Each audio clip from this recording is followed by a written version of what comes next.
So Farmhouse, let's get started with this embroidery. And what you're going to need is you are going to need, again, I'm using muslin as my background. You're going to have your background fabric. And this is, and you've heard me say it before, this is my second time doing this. So I don't have, or some of the fabrics I've changed a little bit, but I'm going to be using this for my house. These are for my, this is a fabric you should have. And mine might not be cut exactly the same as yours. These are my gables. The roof is going to be this gingerbread brown for the roof. The door is going to be this really cute teal lattice. And the window, and this is in pieces, but the window is going to be the white with the teal polka dots. And then you're going to have the this color for the vinyl that goes over it. And don't forget about your pennants that we just created in the last step. So that's what you're going to need. Let's go ahead and load everything into the machine and get started. All right, so I'm going to go home, embroidery, pocket. Let's get to Main Street Celebration. Actually, we don't want to do Main Street. Well, you know what? I'm going to load this in the wrong order. Well, I'm not going to do that in case you don't have that feature. But if you're on the Luminara Solaris, you can load your design in any order that you want because you can change the order. That's a new feature. So I'm just going to go back out of here because remember, we want to put the quilting design in first. And that is going to be my Patriotic Quilting, PES. And remember, for the bigger squares, it's going to be the 6x8 size that you're choosing. I'm going to set that. I love that you can switch directions. So I'm going to change my direction for this one. You don't need to, but I'm just going to mirror image it. Now I'm going to go ahead and hit add. And let's add the actual embroidery design. So Main Street Celebration. And we're looking for Farmhouse. And that's going to be this one right here. Go ahead and set it. As long as you're not moving anything, it's going to come right centered on top of the quilting embroidery. And I'm using my white deco bob for this because that's what I want my quilting to be in. So let's go ahead and turn that a little bit. Remember, first thing it's going to do is placement line for your batting. And your batting should be 7 by 9 inches. That is in your chart. So if you're doing these squares, the bigger ones, it's 7 by 9 inches. So I'm going to go ahead and hit start, and that's going to give me my placement line.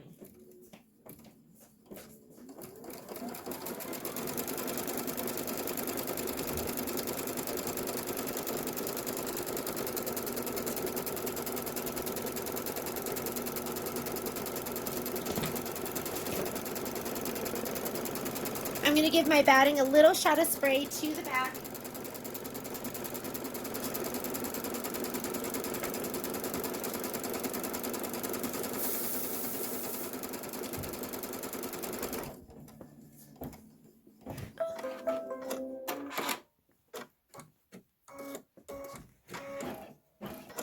All right. This is just some leftover batting I have, so it might be a little bit long. But 7 to 9 inches, 7 by 9 is the suggested size.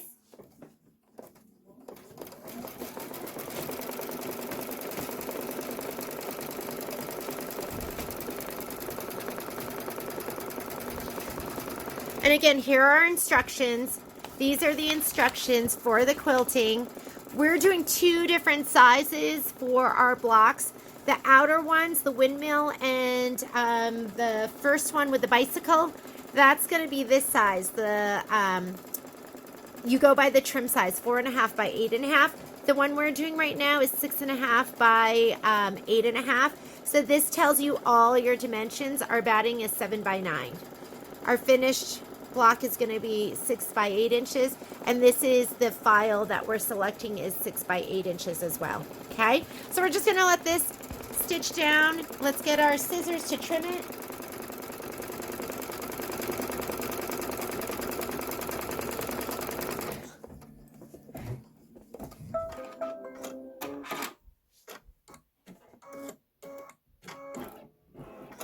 All right. right, so I'm going to just trim this up.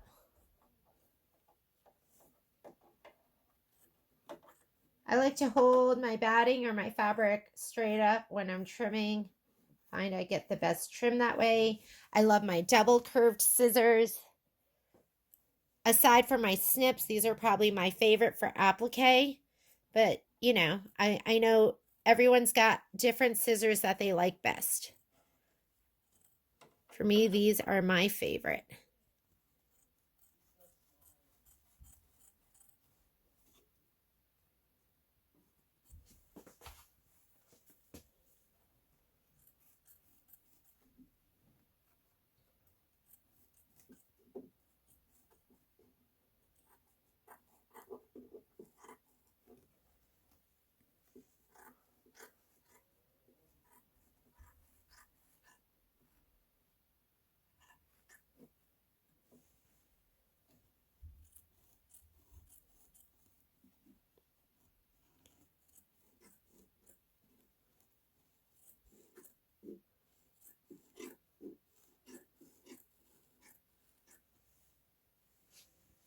Okay, now it's going to do a placement line for your background fabric, so I'm just going to go ahead and hit start.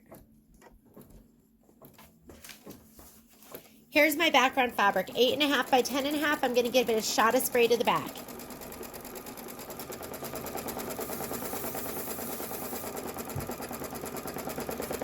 When I lay this down, so this would be hot dog.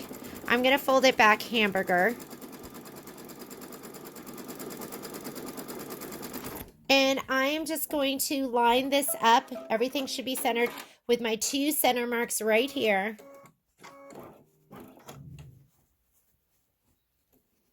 Lay it down just like that, and then flip it back.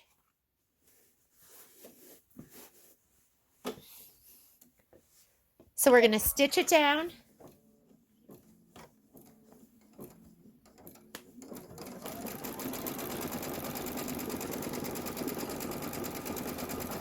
And then we're going to get ready to do the quilting, all in the hoop.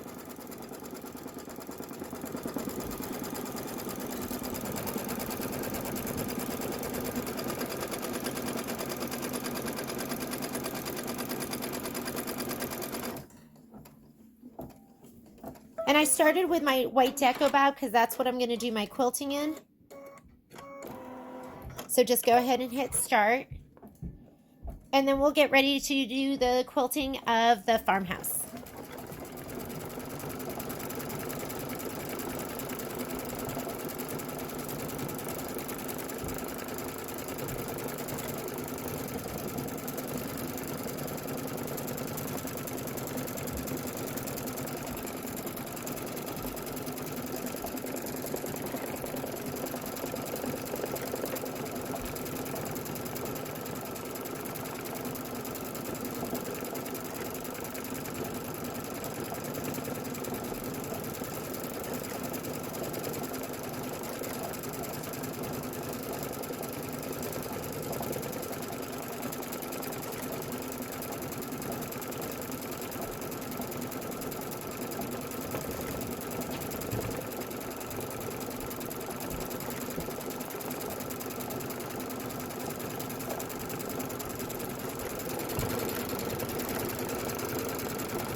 All right. So remember, if you are pre-quilting and combining designs, you are actually going to be skipping steps 1 and 2 because that's the background placement line and we've already done that. And we're going to be starting with step 3. Again, if you see that the little box with the diagonal lines, that means that color does not make a difference. I'm going to be putting in gray because gray, well, actually white's going to be the first color that makes a difference. But I'll put the gray in so you can see it. This is what I always do, is I remember to tell you to skip that step, but then I forget, but I'm remembering. I finally have it down. So I'm going to go in here. That is my placement line. I'm going to skip that. That's my fabric tack down. I'm going to skip that. My first step is going to be my placement stitch for the house, and I am going to stitch that. So I'm going to come over here. Let me go ahead and change out to some gray. I love, I usually use a light gray or cobblestone. And let me put this in.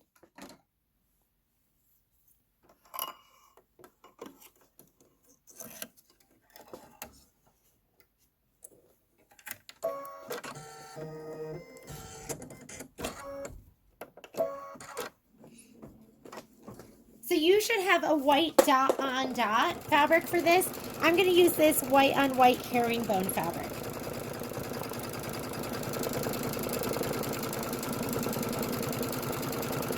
I'm going to give it a little shot of spray to the back.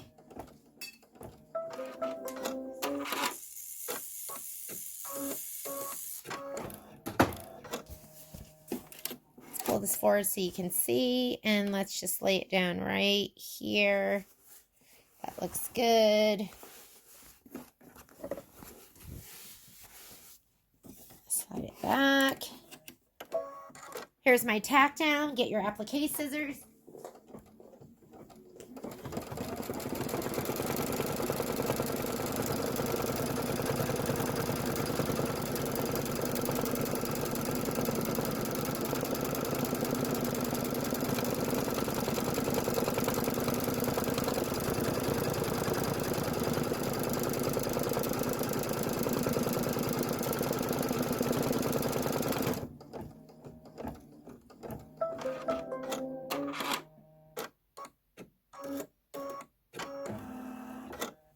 Okay, so I'm going to cut that.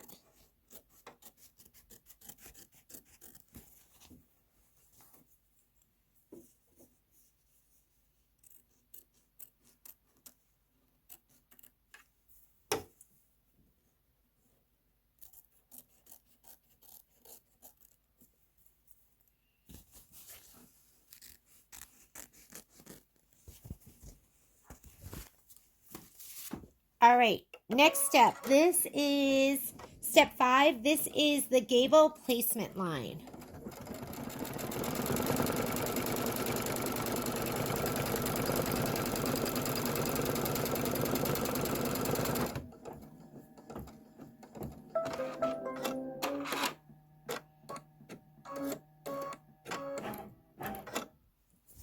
Here's my gable fabric. I'm going to give it a little shot of spray to the back.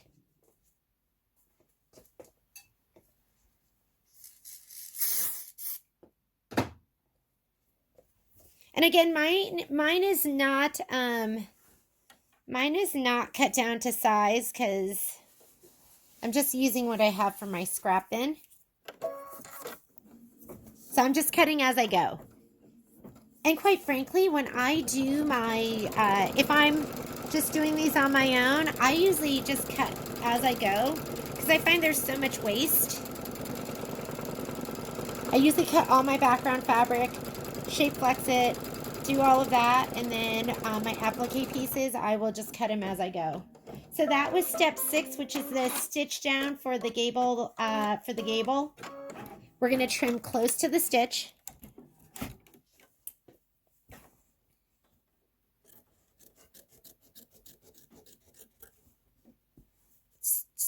Trim close without cutting. The other scissors I really like to use are my snips.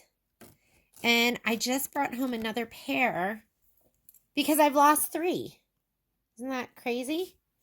I'll probably find them all underneath my table someday. So next step, we are on step 7. Step 7 is going to be the roof placement stitch, and your roof is going to be in that gingerbread brown. So I'm just going to use this.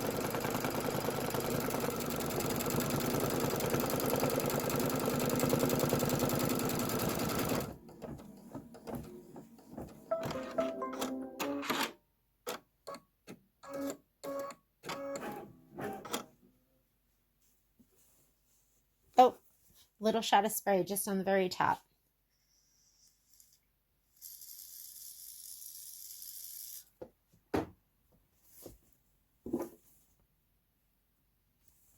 There we go.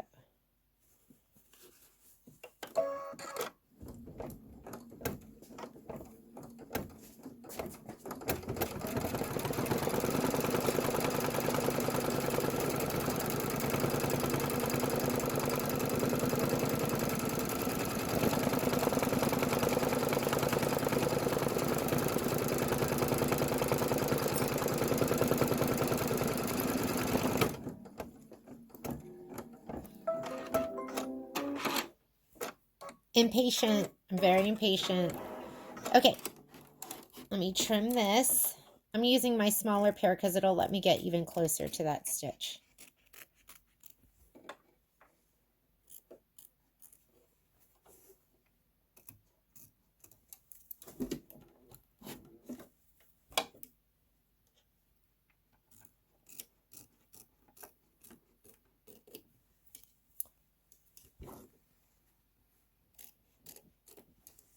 There we go. Next is the placement stitch for the door. I'm going to use this fabric, little shot of spray.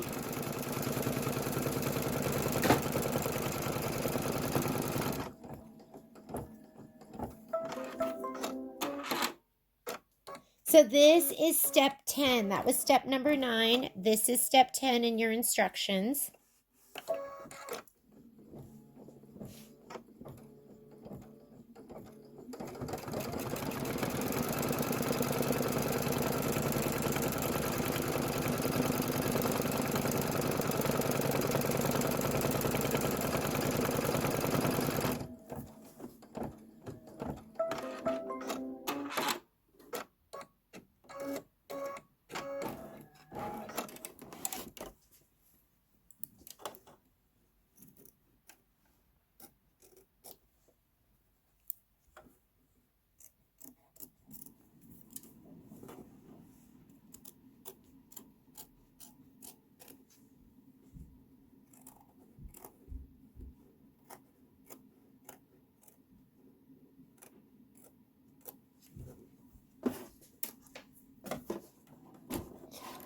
We are in step 11, which is the window placement lines. And your windows, it's going to be this this fabric here.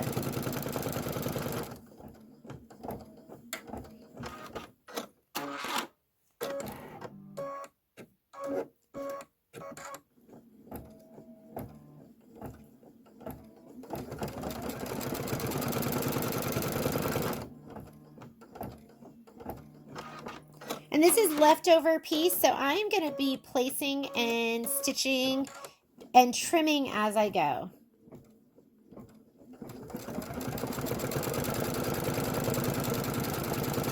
So I'm going to give this a little shot of spray.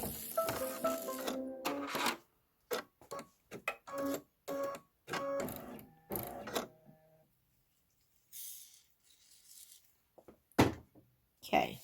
So let's go ahead and do my first one, which is going to be way up at the very top. So I'm just going to go ahead and place this down here. I'm going to let it stitch, and then I'm going to trim. So I'm going to stop in between. You can see this is, I used it from before. If you have your full piece, you're just going to lay it down. Just lay the whole thing down, let it do all its stitching. I'm going to be stopping and trimming. So I'm going to wait for it to cut. And then I'll hit stop. Put up. Let me pull this back and let's trim this window.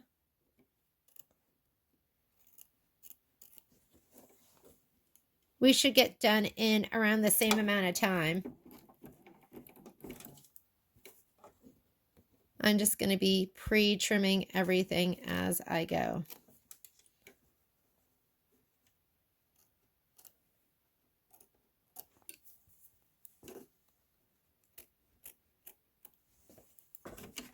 I'm on to my next window, which is going to be this one. Let me just go ahead and put this down.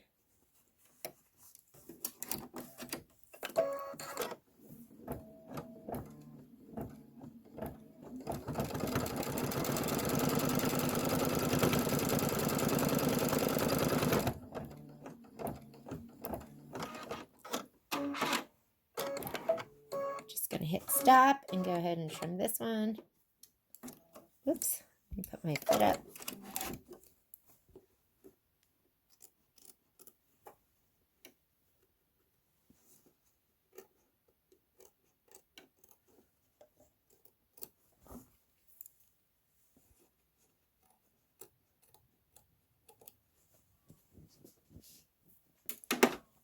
And let's just put this down.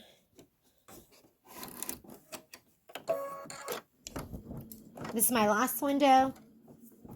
I'm going to stitch it down and trim. I don't have to hit stop because it should just stop.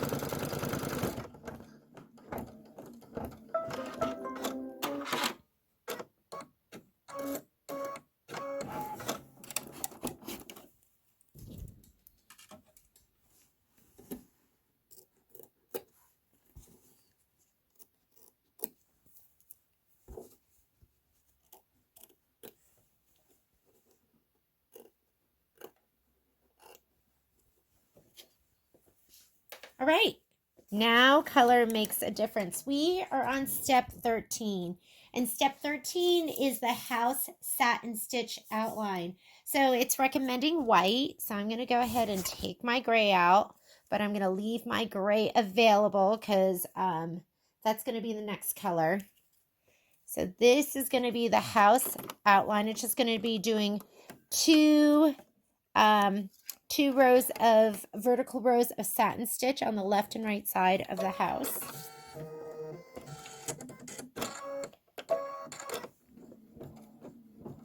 And after this, you'll put the gray in, and that's going to do the door satin stitch outline.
Now it wants to do the door satin stitch outline. So let's get that gray back in.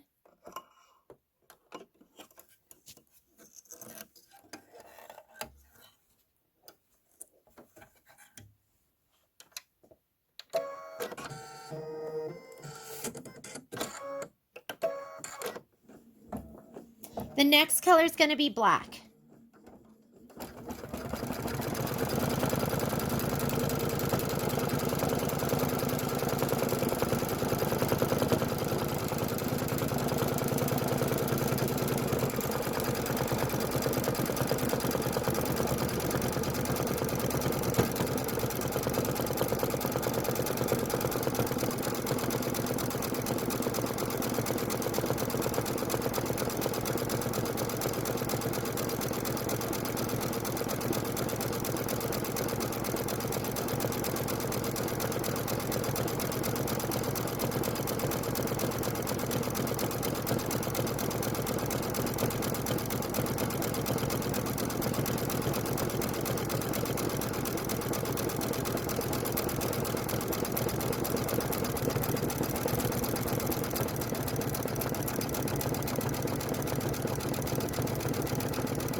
All right, I'm going to take out the gray, but leave it on the machine.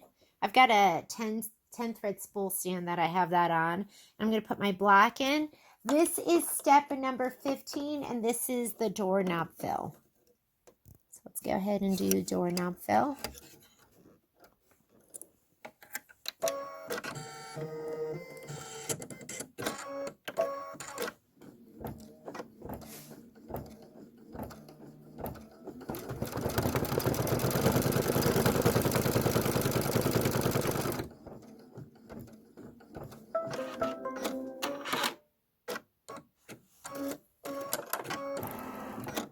Okay, we're going to put the gray back in, and this is the siding detail. It's kind of those straight lines on the very top of the gable.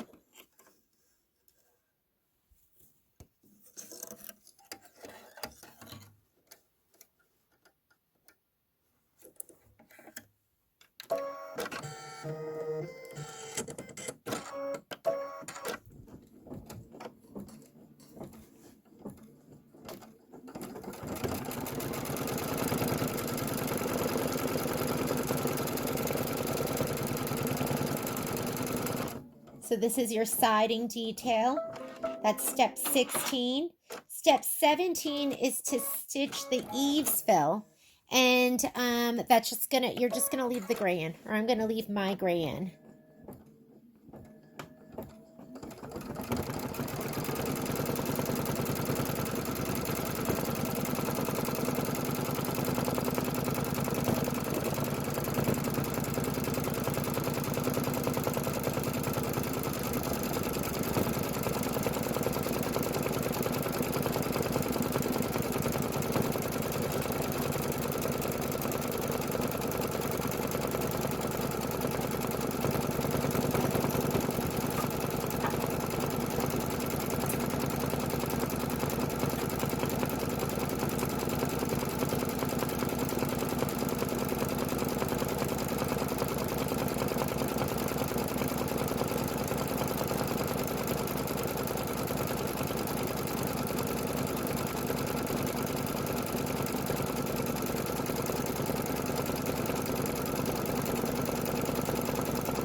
Now you want to stitch the pillars for the porch. I'm going to take my gray out, and I'm just doing my pillars in that same really pretty toasty brown.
Next is the roof satin outline. I'm going to leave that same brown in. And we're about a third of the way through with our design.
So now that it has finished stitching, this was the roof satin stitch outline, and that's step 19.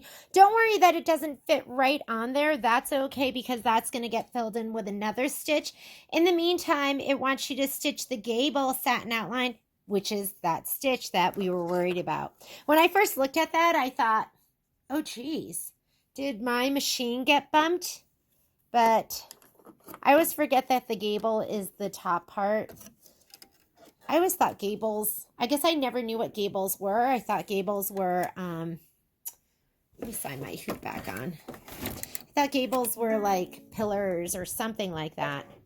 So I'm going to go ahead and hit start, and it's going to fill in all that dead space. That's step 20. And sorry, I don't think I hit my threading button. Grab that. Let's try that again.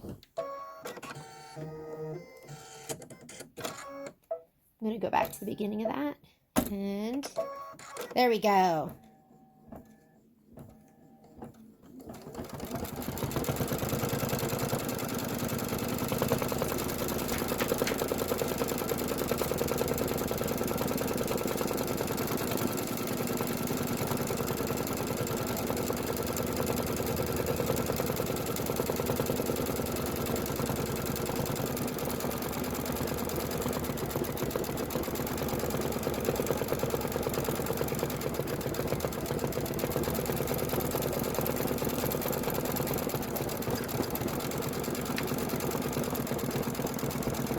And you can choose whatever color you want to use next.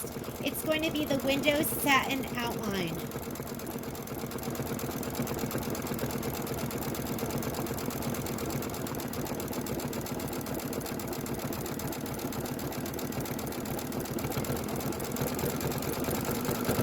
It's saying gold, but I really liked the blue. I really liked the blue in the, I think it was in the Firehouse, so I think I might do blue. Get wild and crazy.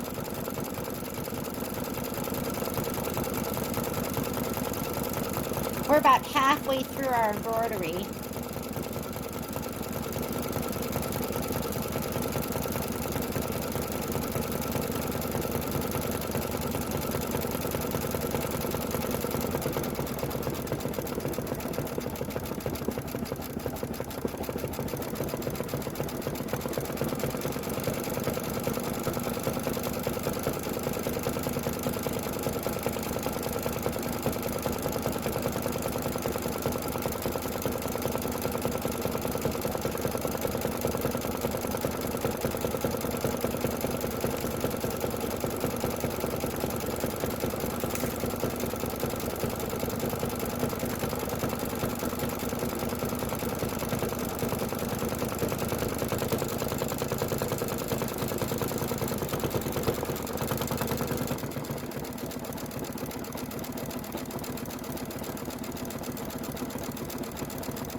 Right, I'm going to put in my light blue.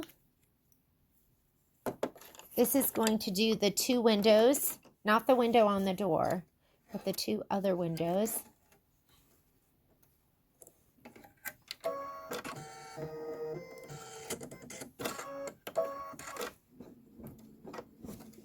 This is step 21.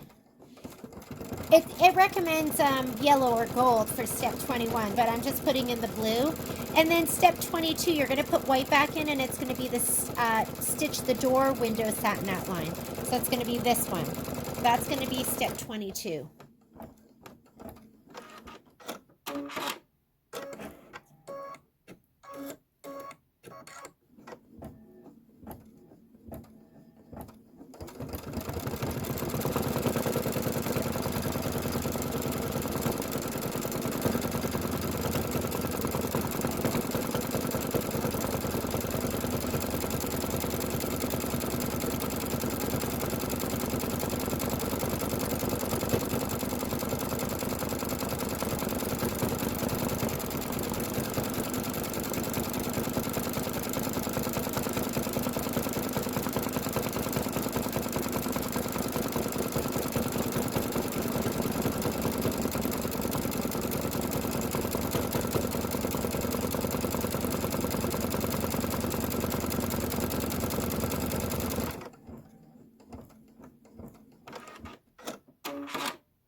you want to get your vinyl, the green tinted vinyl.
Okay, let's put in your white. This is step number 22, which is the door window satin outline.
Okay, after this, you're supposed to place your window vinyl covering the windows and tape into the place. I'm using the leftovers, so I'm going to put each window in, trim it, and then go on to the next window. So I'm going to do the first one, which is going to be this one right here. I'm just going to put this down, and I'm going to line up my edges right on the outside of the satin stitch. And that way, those are the sides I'm not going to have to trim. And you can tape it down if you want to. So now I'm only going to have to trim this side and this side, the bottom and the left.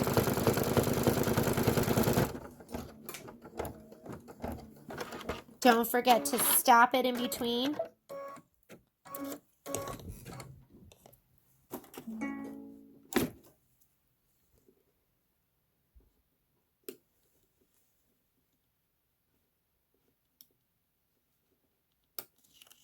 All right, now I'm going to do the next window.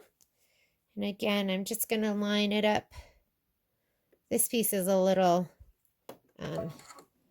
not as clean, so I'll just do the whole thing.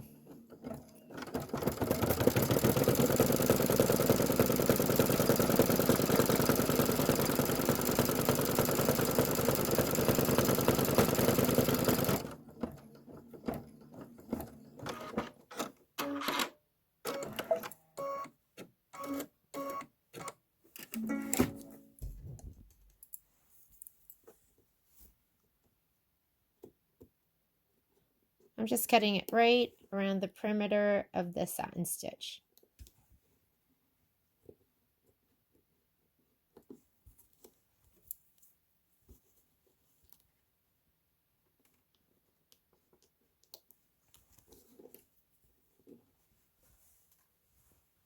Glass window, big one up on top.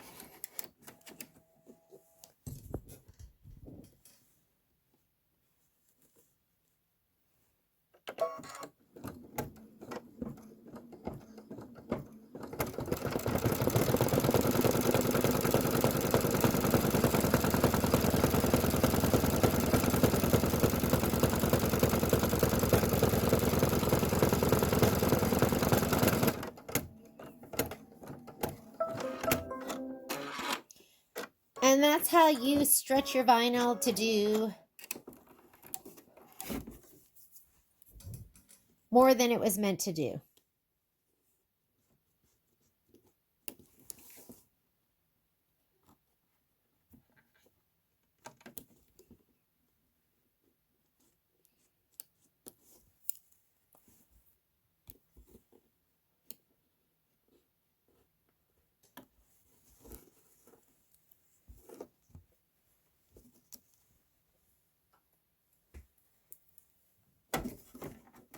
And that is the last of step number 23. On to step number 24. So I'm putting in my gray thread, and I'm going to use, again, you know me, I love cobblestone. Sorry, had to get the lights back on. And this is going to be for the porch swing.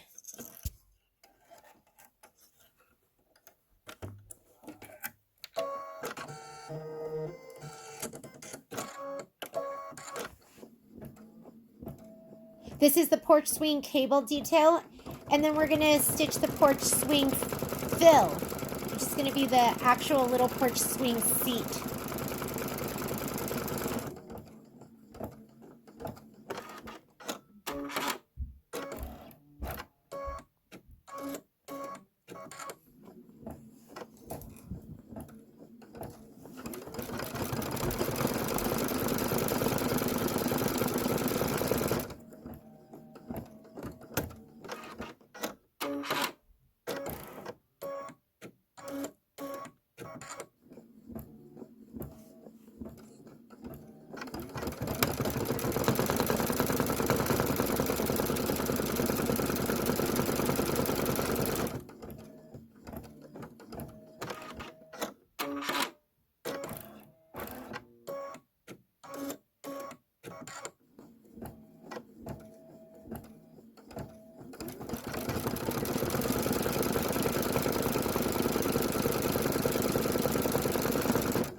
Look how cute those little cables are. We're going to be using that gray again, so I'm going to leave my thread on my thread stand, and I'm going to put in this light brown. This is going to be the swing itself.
All right, it's going to do the foundation line. I'm going to put my gray back in.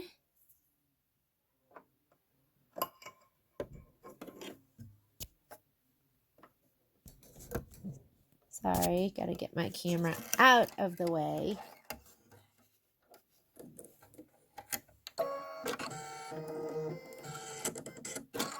So it's going to go right down here along the bottom.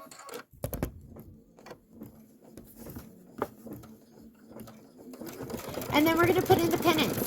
So go ahead and grab your pennants. We're going to put it down with black thread. And these are the little red little flags that we did earlier right before we started this one.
Okay, so we're on step number 27, which is to stitch the dimensional pennant placement line. Then you're going to place your dimensional pennants right side down with the bottom edge covering each placement line. I got to tell you, when I placed it the first time with that edge covering the placement line, there wasn't enough to fold it back that well. So I'm going to show you how I do it, and I think it looked better than if you were to place that edge covering the placement line. And then you're going to tape it into place. It can be a little bit confusing, so make sure you look at the picture. But these are going to be taped face down, so red side down, and the flat end is going to be pointing up because you're going to fold those red flags back. So I'm going to go ahead and, well, let's go ahead. I was going to say I was going to leave my gray in. I like to not follow the instructions sometimes, but I usually regret it. So let's go ahead and put in our black. We're going to use black for steps 27 and 28. This is your placement line. Get your tape, whether you're using Kimberbell tape or transport. Let me grab my tape.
Okay, so I'm going to get some tape ready.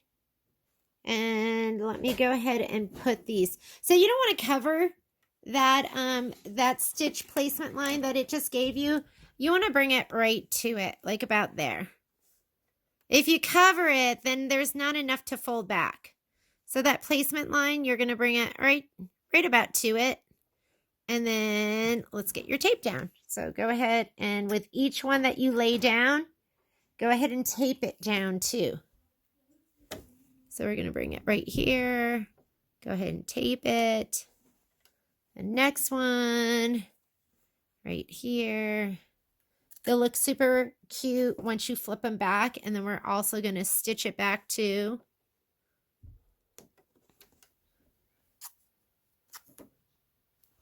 Uh-oh, I'm missing one. Oh, there it is. I see it.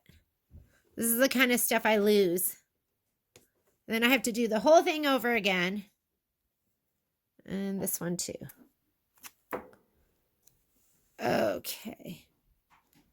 So right to that line or just a little bit above it, something like that. Slide your hoop back on and go ahead and stitch. And make sure that, you know, the foot doesn't go under. Oh, look at that one. Barely got stitched down. It moved a little.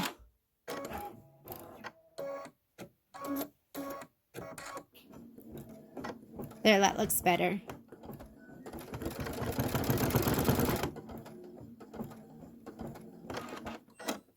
And get your tweezers. You want a good pair of tweezers to be able to pull that tape off.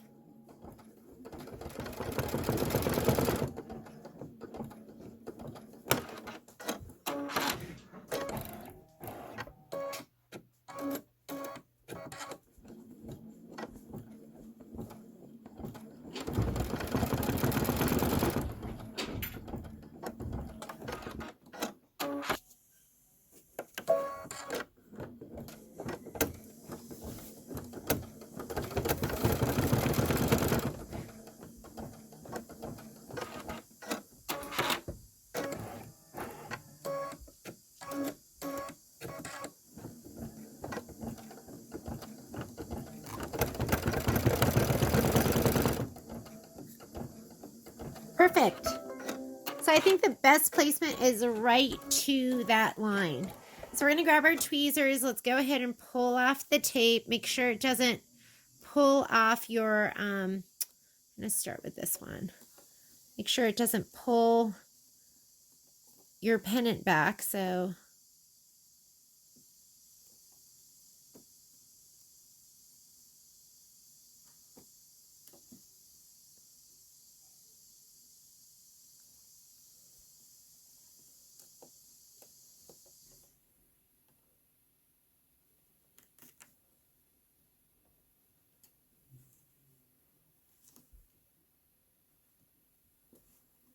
and it's going to get folded anyways.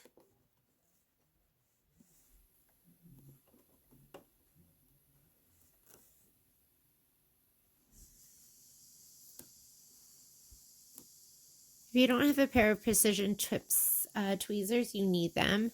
They just come so in handy for so much of this stuff. I use them when I'm quilting or edge to edge or embroidering. They're kind of like my go-to. I do also love the tweezers that my serger came with for different reasons, but these are more my go-to tweezers for sure.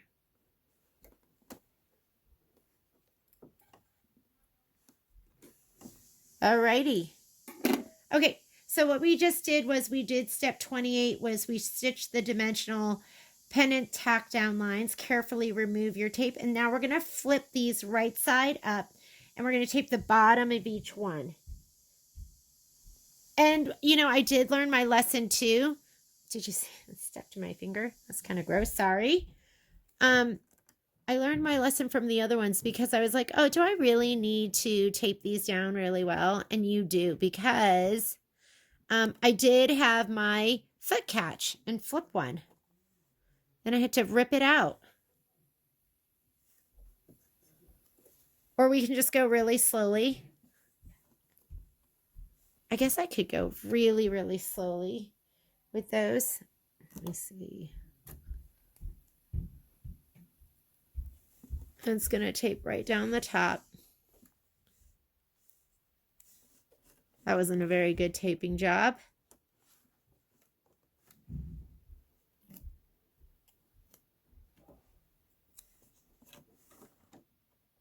But I'm telling you, if you put it over the line, it is like so darn close.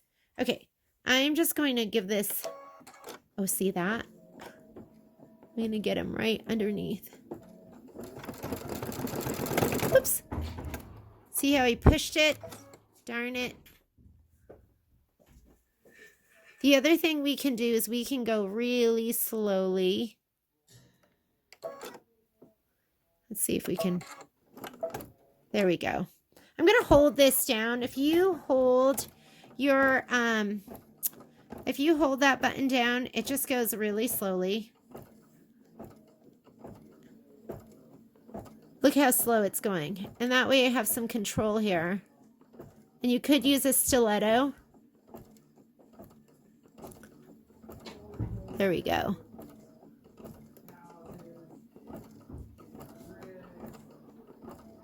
If I let go, it's going to go right back to full speed.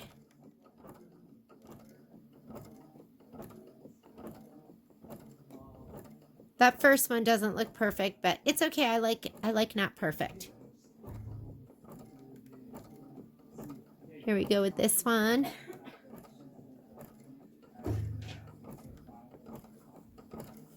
Let's get this one ready too.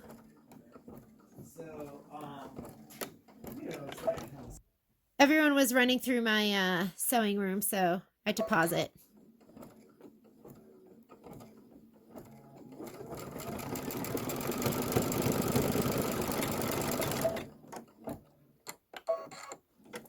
Or you could just let it start really fast, make sure that it is stitching in the right place, and then turn it off, which is what I did for the rest of it. Okay, remove all your tape.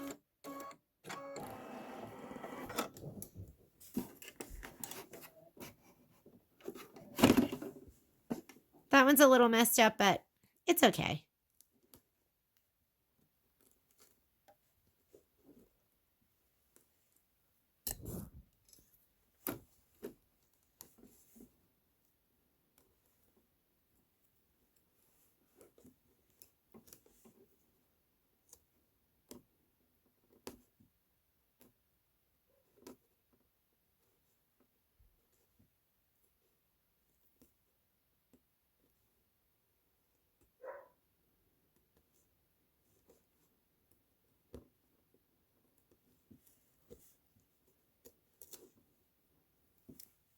And our pennants are down and they're adorable. Okay, next thing it wants to do is it says to stitch the corn, the back corn husk fill. So what we just did is we finished up with, or I'm sorry, before we do that, yeah, that is right. So we're going to stitch the back corn husk fill. I'm going to do it in a really pretty green. So let me go ahead and slide this on, and then we're going to do the corn husk fill. Let's go green for that. So this is step number 30.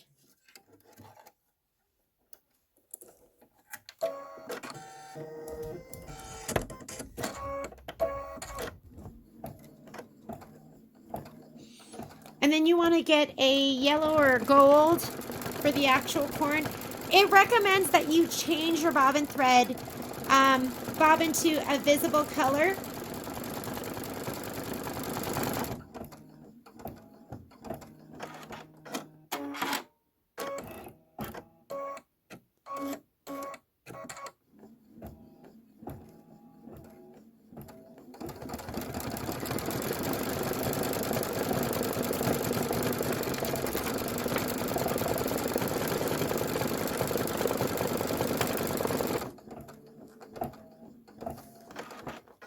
And you want to do that because you are going to be fringing it.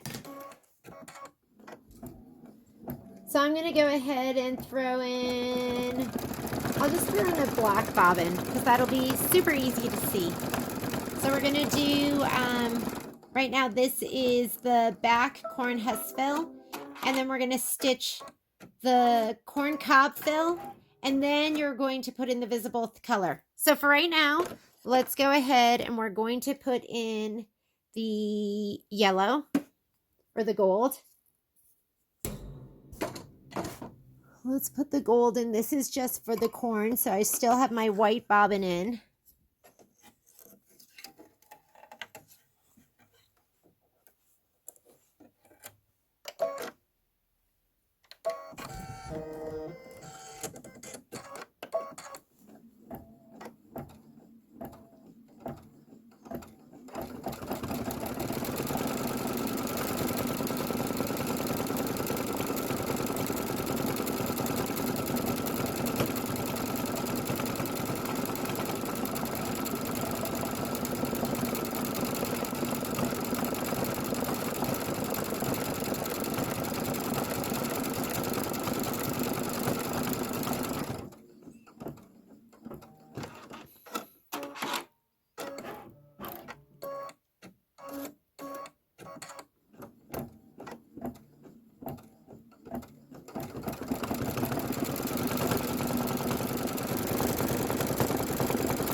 Okay, so that was step number 31. And after step number 31, before step 32, it says to change your bobbin to a visible color. So I'm just going to go ahead and take this out because they want you to be able to fringe and you need to be able to cut your bobbin thread. So I'm going to take out my white. I'm putting in a black. It won't pull up. Let me put my hoop back on. The upper thread, they want you to change it to white, and this is going to be the corn silk fringe.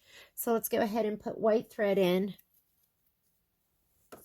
And that's just so you can see these threads later on to trim them.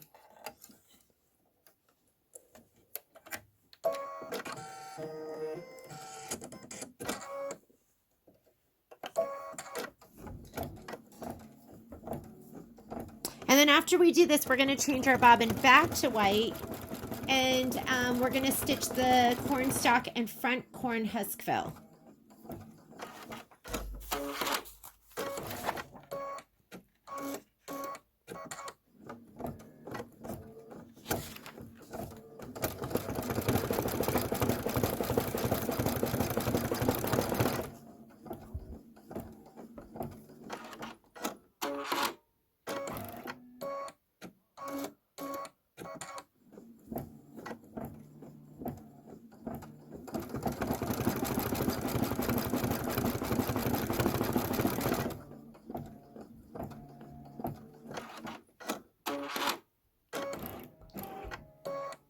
We're almost done with the main embroidery part. Next, we're going to have to do the fireworks and the explosions, but we're almost done with this one.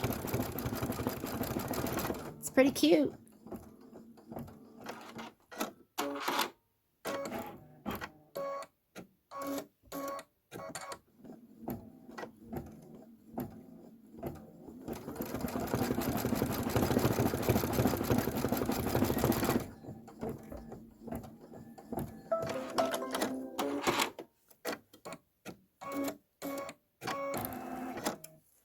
Okay, now we're going to stitch the corn stalk and front corn husk fill. So before I do that, before I forget, I'm going to take off my hoop. I'm going to put my white back in. So let's take out the black.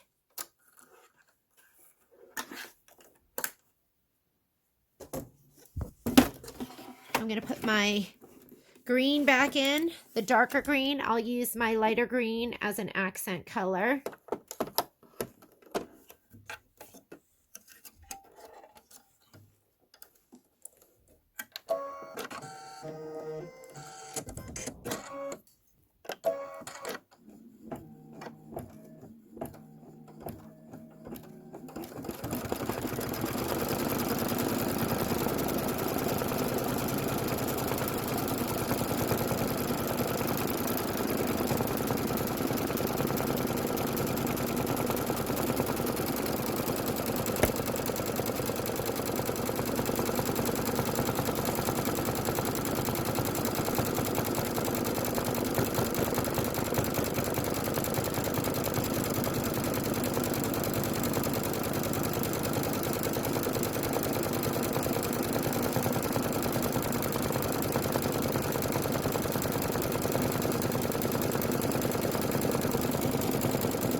Okay, we're going to stitch the husk and leaf detail. I'm using this lighter green for that.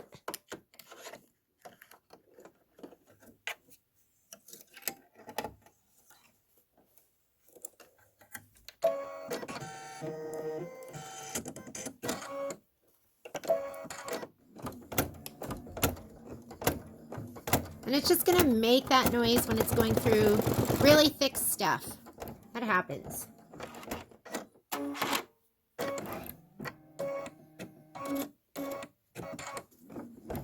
And then you're going to get your glitter ready. So your red and white glitter, because we're going to be doing the rocket.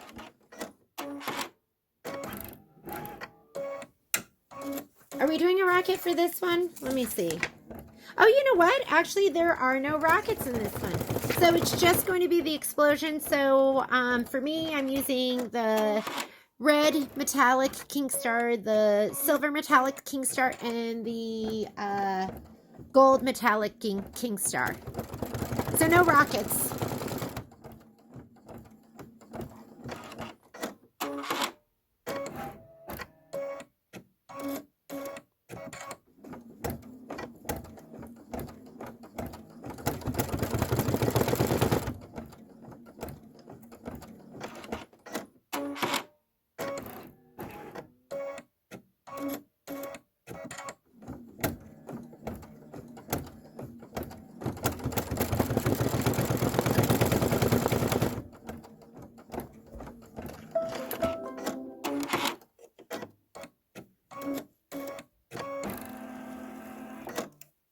All right, time for the explosions. That's what we're doing. I'm putting my King Star on my thread stand. And first I'm putting in the red.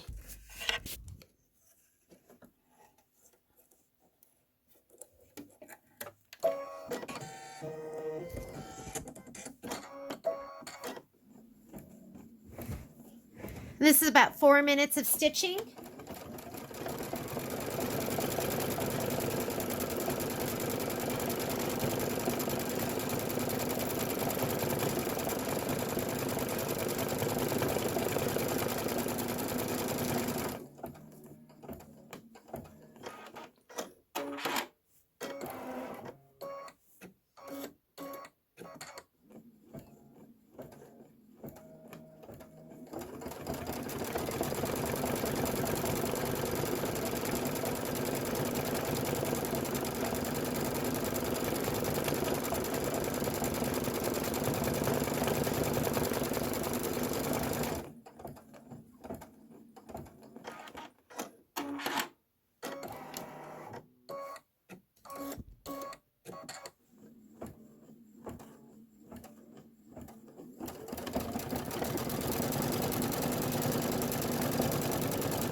Okay, so that is the red. I'm going to put in the silver next.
Okay, we're going to put in the gold. And after the gold is going to be, for some reason that didn't cut. After the gold is going to be the navy for the eyelets.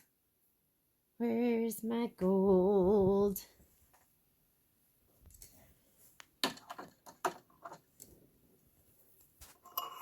I found my gold right on the floor where it should be, or where it shouldn't be.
Broken thread. Let me just rethread.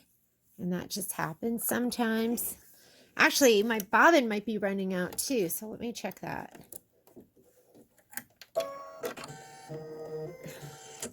I was thinking it'd been a while since I had a bobbin change.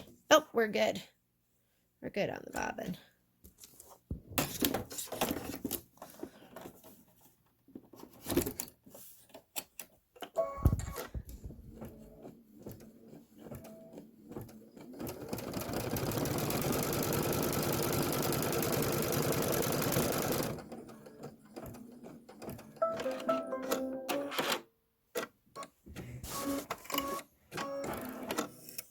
All right, I'm going to put in my navy blue for the eyelets. And this is a good time to heat up your iron because we're going to be pressing this before we trim it. I always like to press my blocks nice and crisp before I trim them up and not after.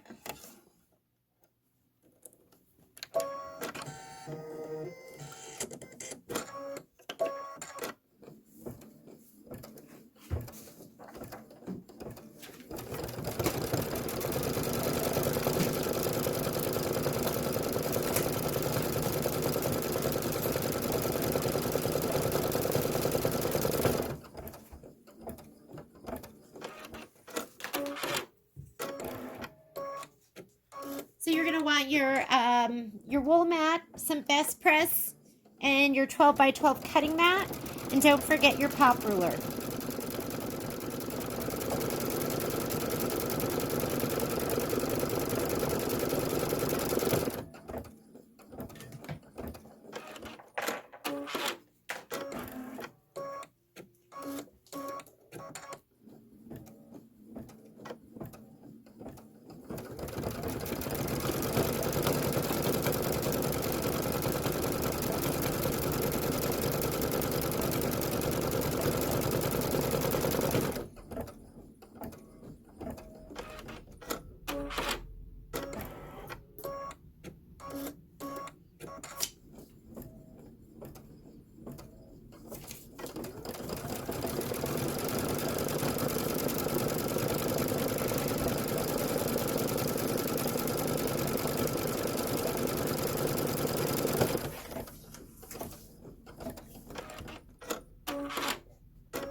Finished embroidering. Let's go over to my pressing area.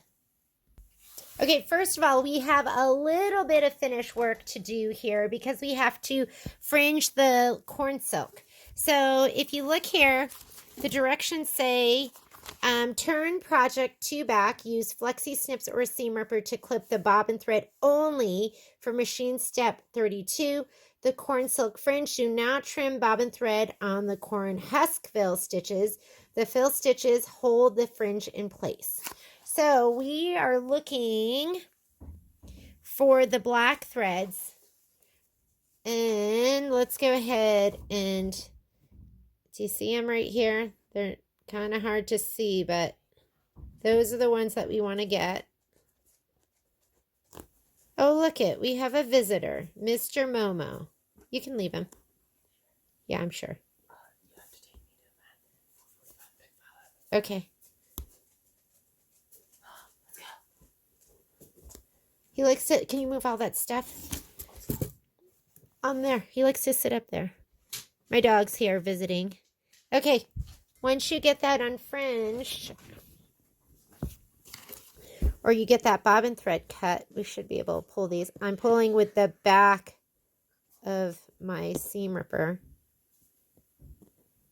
And look how cute that is. The little silk. Isn't that cute?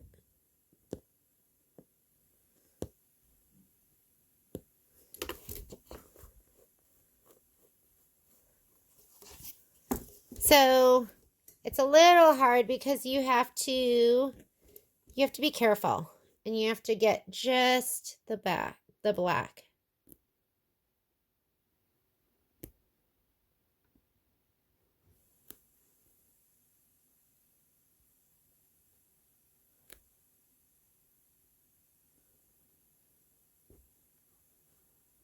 That looks like black and white.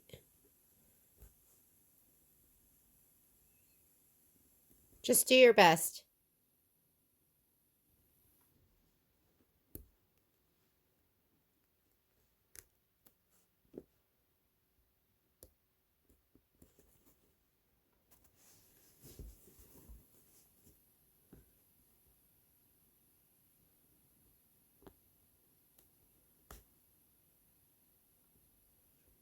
And if you feel like it's too complicated, don't even worry about it. Just leave it. You don't have to fringe it.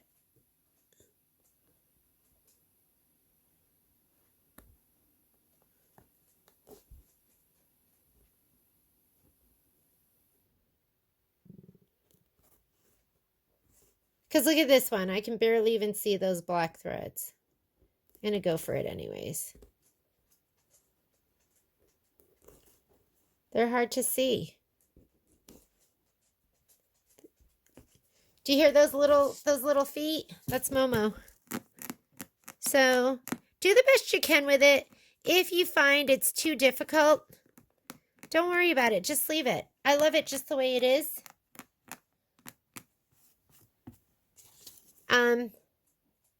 You see, it looks just okay. So it's up to you. If you cut one and you cut it a little too long, you can just give it a little haircut. And fringe it as much as you want or as little as you want. Okay, I'm going to pop this out. Let's use all my strength because a lot of times I don't loosen it on the bottom. I just pop it out. Let me get my hoop out of the way. I'm going to turn it over to the back side.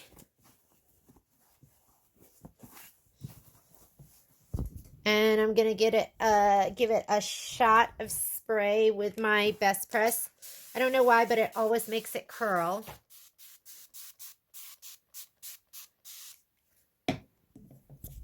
There's Momo. Oh, God, you see how messy everything is, too. Shouldn't have showed you that. I like to live the lie. Okay. Next time I do a Momo shot, I'll make sure I clean. This is what happens when you're in the middle of 10 different projects, and I shouldn't use that as an excuse. I'm just a messy person. I hate saying that.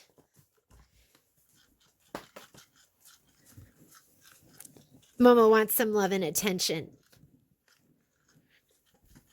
Okay.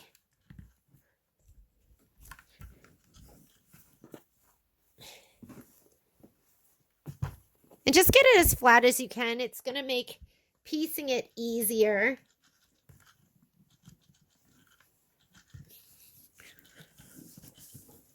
And if you're going from the back side, you don't have to worry about the leather, any of that. Let's see how flat we are. That's pretty good. Okay, I'm going to get my 12 by 12 mat. Let me get that out. Let's put this down. Here is my pop ruler. This is the 6.5 by 8.5. And remember, I'm centering it to my basting stitch. That is not what it tells you in the instructions, but I think that's the most accurate way to keep your batting like in the middle. You're going to see how high that comes up right here. So just do your best. Just get it as centered as you can. And I like to do this, so I'm going to do 2 cuts at a time. I'll do this one, and then I can turn my body and do this one. And then I can reposition. So I'm going to take my rotary cutter. I'm going to push it down here. And then just go up as I'm moving up. I'm going to move my hands up. I'm going to come over to this side. Okay, now I'm going to swing my whole thing around.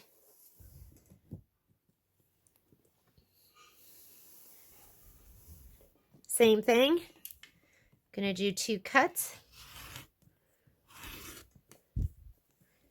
Let's do this one. And I've been leaving my basting stitch because it's just going to get sewn in.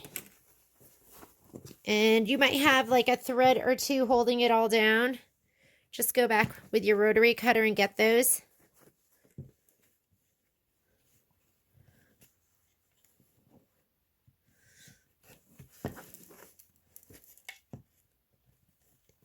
And there you go. There is the farmhouse. Windmill to go.